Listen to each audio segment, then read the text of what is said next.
Assalomu alaykum do'stlar, yaxshimisizlar? Xudo xohlasa mana apparatlarni yuklab oldik.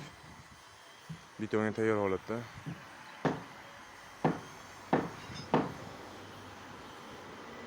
Shu bilan birga biz hozir sizlarga layfhack ko'rsatmoqchiman.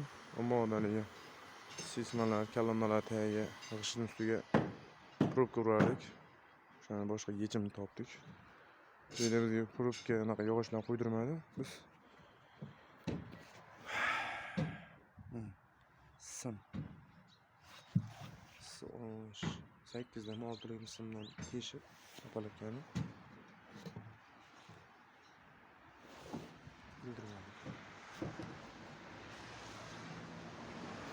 simlar tashadi. Shunda probka ishlatmasa ham bo'laveradi. Kimgadir endi foydali bo'lgan bo'lsa, like bosib qo'yasizlar.